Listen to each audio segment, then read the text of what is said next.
If you've ever asked yourself, how can I get the swing and the golf game that I've always imagined without trying every tip, every training aid, watching every video after video on social media, then this podcast is for you. Welcome. I'm Daniel Guest, and welcome to the IMAGEN Golf Podcast. Today's episode is brought to you by IMAGEN Golf and PXG. All right. It is, well, first of all, welcome back. I'm Daniel Guest. It is December 17th, and you know what that means, right? That means all the talk is going to be coming out, all the videos, all the podcasts, all the everything, all the social media is going to be geared towards the what I would call like the new, latest, greatest shiny object. And what I mean by that, look, the golf world unto itself is in a total frenzy, right? I mean, even if you're just remotely paying attention, right? You've seen the USGA conforming list, right? It has turned into a literal arms race. I know that's a bad example given the state of the world right now, but look, we got TaylorMade, we got Callaway, PING, PXG, all dropping their heavy hitters, for lack of a better, at the same exact time. Never before has that happened in golf history, right? We got all kinds of things going on in the PGA, on the PGA Tour and Live. So we'll talk about some of that. But I thought instead of, or trying to get ahead of the curve, if you would, instead of talking about golf club reviews, and I've hit them all thus far, I thought I'd just give you kind of an overall view, 10,000-foot view of what I'm seeing, and maybe that can help you make some better decisions, right? So today we're going to cut through kind of, what I would call the marketing fog, right? I'm going to break down what's coming up from the big four, right? I'm going to talk about why, as an example, Scottie Scheffler's blue face driver, right? Dark blue face, why he just put it in his bag, and why really probably many of you don't need a new club this year, right? Which is going to be different than all the marketing hype. And if you do buy one, right, we're going to talk about, what you should be looking for, what actually moves the needle, I used to always say, corporate America. So anyway, I think it's going to be a fun little podcast. We should be done in about 15, 20 minutes max as usual. So let's dive in. Look, the big four, all right? So you got the TaylorMade Qi4D, you got the Quantum, you got the, which is the Callaway Quantum, sorry. You got the PING G440 K, and you got the PXG Lightning, right? Look, again, it's a rare moment when all four of the top club manufacturers. In fact, I'll look back, but I should have did this research before, but before the podcast, I'll look back. I don't think it's ever happened before where all four drop at the same time, right?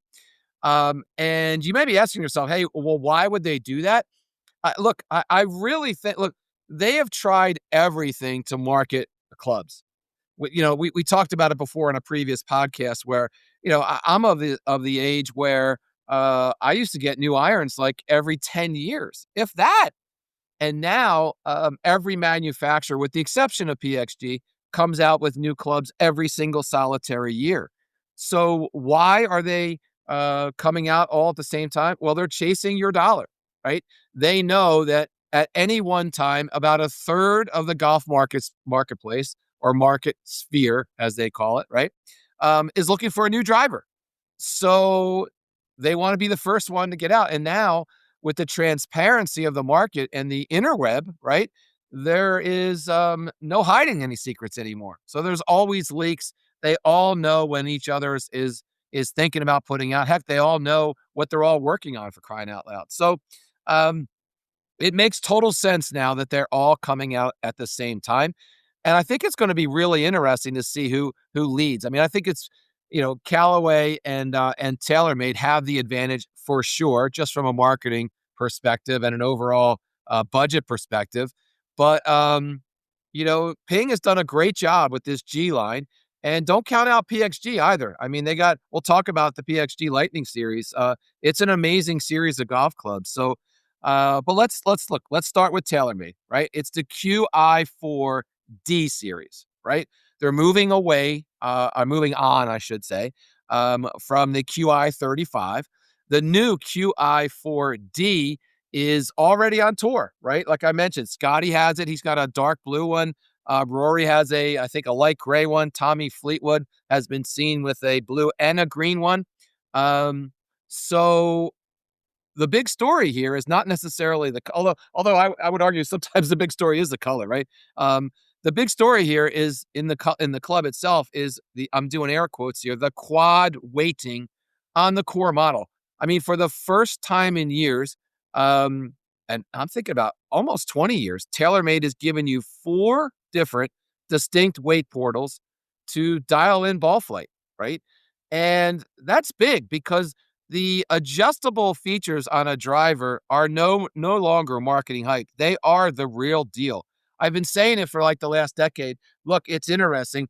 80% of all American consumers, 80 some percent, I should say, of all American golf driver consumers, they mandate or they have to have movable weights or adjustability. And that 80% of them never adjusted even one time, which just cracks me up, right? But again, these weights really allow you to dial in ball flight. It is looking for or chasing, right, the MOI, right, with even more levers, right, in the event that you get fitted for these clubs. If you don't get fitted for them, then you're be on your own, and you know how we feel about that. But you get the point. It's more flexibility, it's more options, and it's not crazy with like 7 of them, right? So it has 4 options. I think this club's going to do pretty well just because of the marketing and the hype behind TaylorMade, as well as how many people on tour play it. Number 2, and these are in no order. They're just probably in order in my mind, if you would, right? But Callaway. Callaway's coming out with the Quantum Range. I thought that was interesting. They actually have range in the title, but they call it the Quantum Range. They're stepping away from that Elite line, which was pretty much the same as the Paradigm line, just a little bit of a different look and feel, right? But the Quantum, right, supposedly is the triple diamond, if you would, right? The Max and the new triple diamond Max, all right? And if I had to pick from the 2, right, I would say that the Diamond Max is really the one to watch. Why? Because it's got some interesting claims to fame or marketing hype, man. They claim it's a low spin head. And look, I just hit this thing about a week ago. This is 100% true in my swing. I was having backspin rates of under 2,000, so the ball was rocketing off the face, right? So it has a low spin head, and it has a massive, supposedly sweet spot, right, for mishits, right? I think everyone needs to remember or understand that drivers are crazy forgiving all over the face, right? But so the ball will still go far, as almost everyone can attest to, but it won't go accurate. So the old days of, oh, this club has 14 different sweet spots. you can't pull the wool over the eyes, for lack of better, of today's consumer. They know better, right? You still got to hit the center of the face. But all I'm saying is that this added footprint, right? And they do that, believe it or not, through a similar technology as the old jailbreak technology, right? Um, but it comes from stability in the golf club. All 4 of these manufacturers are chasing stability in the head of the golf club, and they're all going at it from different ways. So this Quantum Max, all right, it may be a unicorn, meaning I don't think everyone will go for the low spin model. I don't think everyone even knows what low spin means, to be candid, right?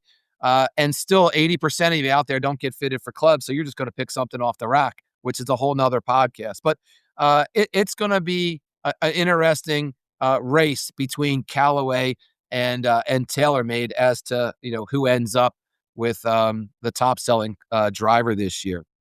So there's the Callaway. The other one is the tried and true PING. It's the G440 K, right? PING will tell you that they don't produce a club every year, that they're on this 2-year cycle. I would call BS on that because they fast tracked a couple different clubs. in the past, and it just seems like, mid-season they always come out with a different version, whether it's a low spin or a different offset or something. Maybe they even throw a new shaft in it and market it a little bit differently. So I don't believe them when they say they're on a 2-year cycle. They may be for R&D, research and development, on a 2-year cycle, but they come out with a new club every year, right? This supposedly though is new technology. It's the successor to the old 10K, the technology, and so if you're asking like, hey, well, what's the difference, Daniel? What's the twist? Well, for a first time in a long time, they've added a movable weight, and they have an ultra high MOI head. I mean, ultra high. Usually, right? You can't have both, right? Because as you add these movable weights, you have to give something up, and that's normally MOI. But supposedly, Ping has figured that out. Personally, I don't know that I buy it. I hit the new Ping again just about a week ago, and I didn't see any difference from the previous version whatsoever. And I had one right next to me, and I hit them both for about 15, 20 minutes. So I don't know if I buy it, but that's what their story is, and they're sticking to it. All right. It's still one of the more forgiving drivers out there. I will absolutely give them that. I mean, I hit one right on the toe. It made a mark. I felt kind of awkward off the toe like they normally do. And this ball still only went about 20 yards to my right, man. So for those of you that can't find the center of the face, man, this definitely may be an option for you. Um, and now with the movable weights, man, maybe you could even move it to help kill the slice. Who knows, right? But look, Ping used to be, I played them for over a decade. They used to be kind of this cult-like, if you would, right, brand, right? Not many people knew about them, but that's long gone now. They are definitely one of the top 4 brands out there, and they have a legitimate following. So I think they're going to still do good with this, even though it's relatively the same club as before with some added weights to it. Hey, Daniel here. Look, let's be honest. We all have that one golfer one or two golfer in our lives who is one bad round away from throwing a club, snapping a shaft, or even worse than yet, buying new clubs for a bad golf game. Or maybe even that golfer is you. This holiday season, stop guessing and start getting better. Right now at Imagine Golf, we're offering up to 20% off all golf lessons and gift cards through the end of the year. Whether it's a single tune-up or a full season transformation, give the gift of lower scores and more fun on the course this year. Because at the end of the day, a better swing lasts way longer and a better game than just a box of balls. Visit ImagineGolf.com today and grab your gift cards and save. Imagine Golf, because golf just doesn't have to be that hard. All right, drum roll, please. The sleeper, right? And if anyone knows me and they're listening to these podcasts over, I have to do a disclosure here because I am on PXG's staff. All right, I'm a staff pro here in the area with PXG. So this is a little biased, but I tried to stay neutral as possible. But I have to tell you, man, this Lightning series, it's an amazing club. I am I'm not even joking, right? It is. The marketing hype is the marketing hype, right? They all have it. Bob Parsons, the owner of PXG, talks about. I was listening to the recent podcast, or actually, I guess with launch they called it, right? He talks about. I'm doing air quotes again. Frequency tuning, right? Is designed to vibrate as the same frequency as the golf ball. Let me just repeat that. This frequency tuning is to have the club, and that's, by the way, it's everything in the Lightning line, vibrate at the same frequency as the golf ball. Why does that matter? Because that absolutely maximizes the energy transfer from the driver head, right, into the golf ball. And the more that transfers, right, efficiently, the farther the golf ball goes, right?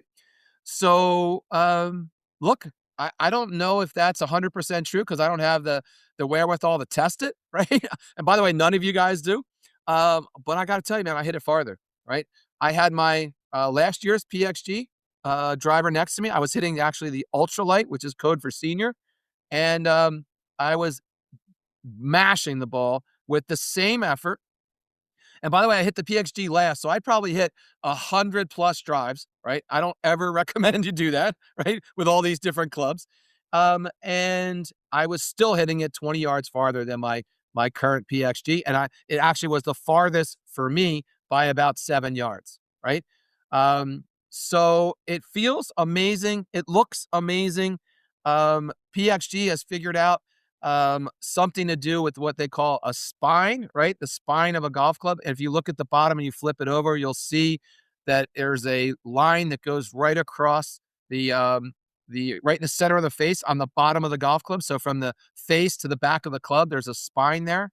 And that helps with stability.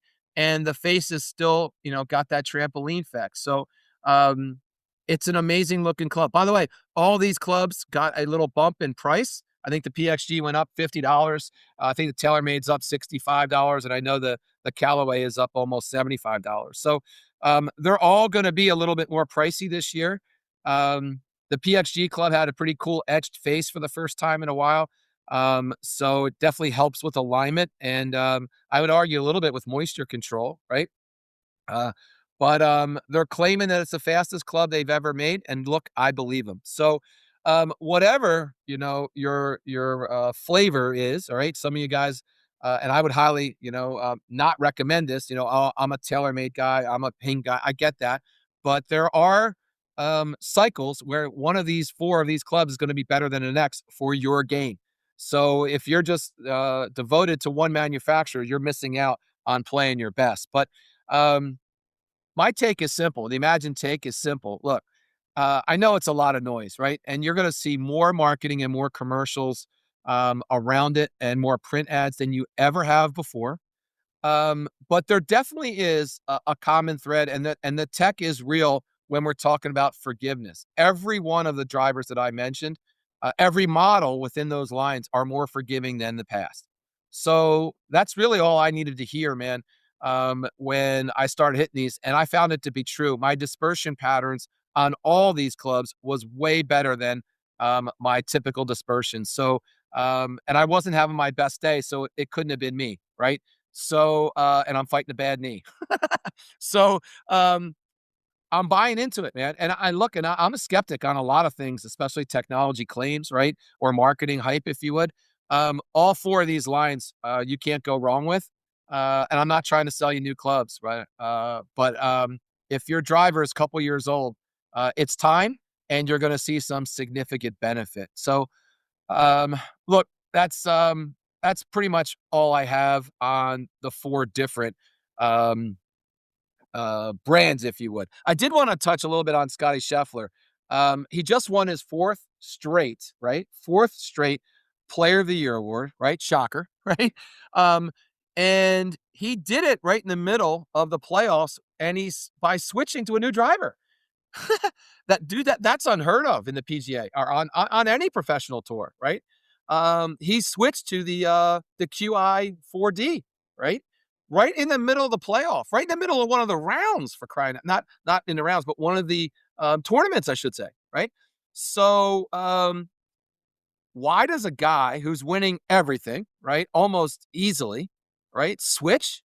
I think because at that level, even a 0.8 to 1% gain in efficiency or a dispersion can mean the difference, between winning $12 million or winning $2 million, right?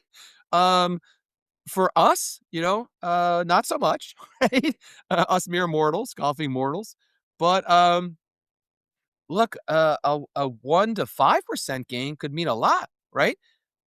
It could mean, you're instead of hitting it 20 yards right, you're hitting it 7 yards right. Instead of pulling it to your left, by 30 yards, you're pulling it, a little baby draw.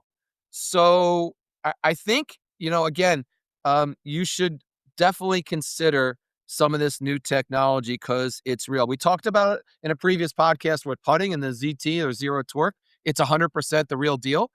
And I think, use this kind of what I started the podcast with, this silly season, for lack of a better, and get fit for one of these new drivers. Heck, hit them all, and then go back and pick the one that's most productive to you. Compare apples to apples. So And by the way, don't even bother buying one if you're not going to get fit. It's a waste of time. All right, so there we go.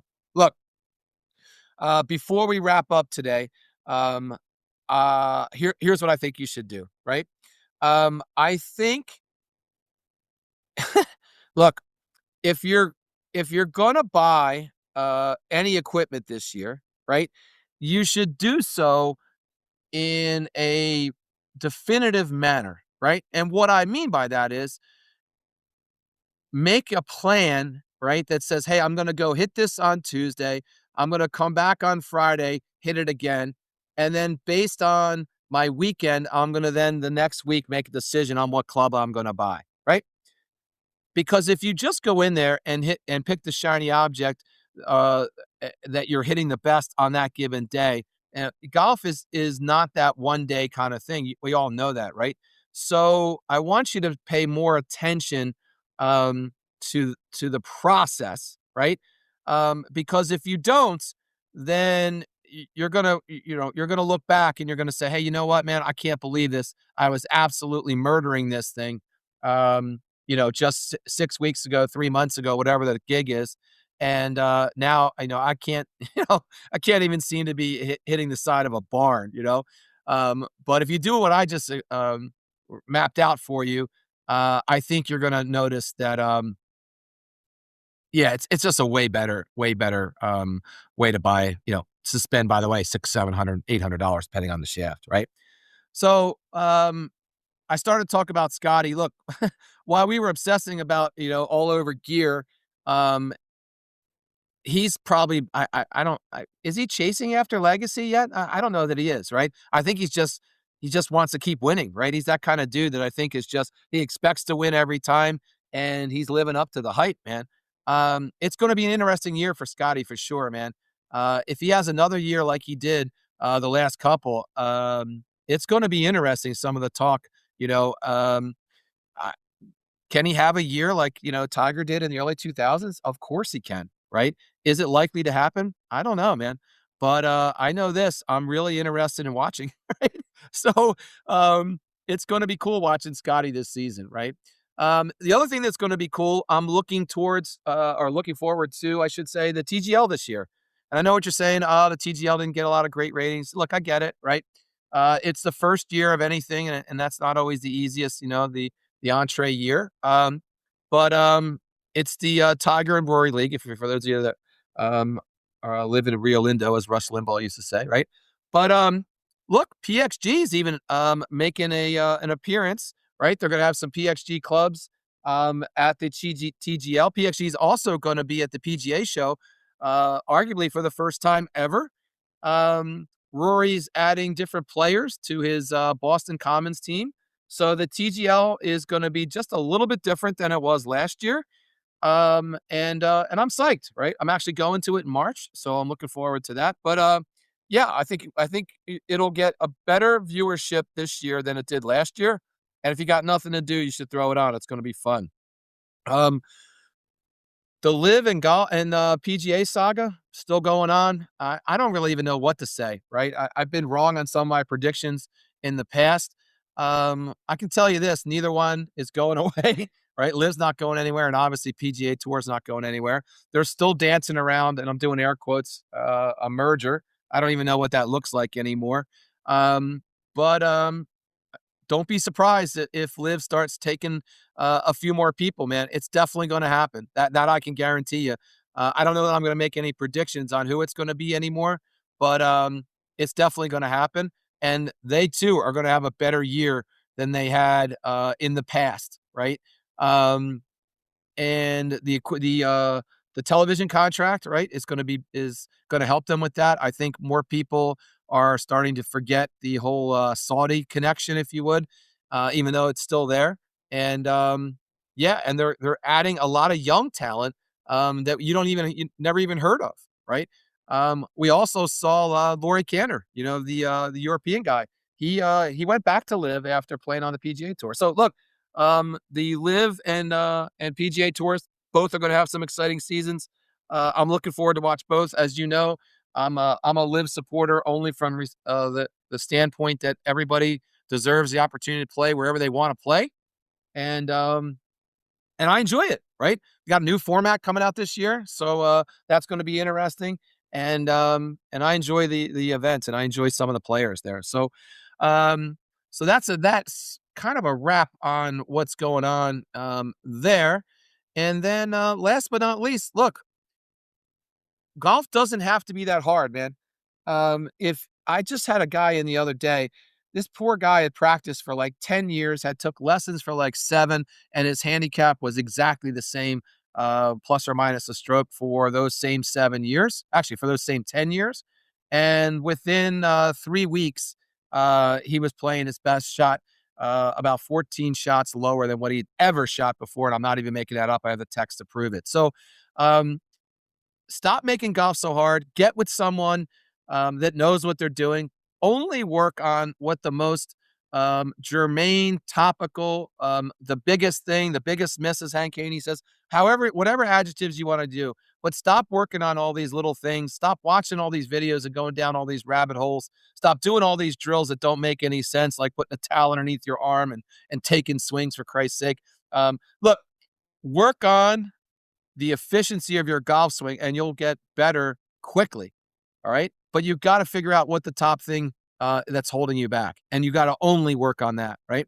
And on top of that, you got to have some regular cadence. But if you put that together, you're looking to have your best season ever. And if you put one of these shiny objects in the bag, that helps even more. And if you practice even better using, some of the drills and some of the techniques that we talk about all the time, like the 7-7 protocol, you're going to get. All right, then. That's today's podcast. Thanks for tuning in. Hit the follow button wherever you get your podcasts, and be sure to check out our site, IMAGENGolf.com. Check out our YouTube page at Imagine Golf, and we're on all the social media platforms. I'm the same at Imagine Golf. And here's to getting you the swing and the game that you've always imagined.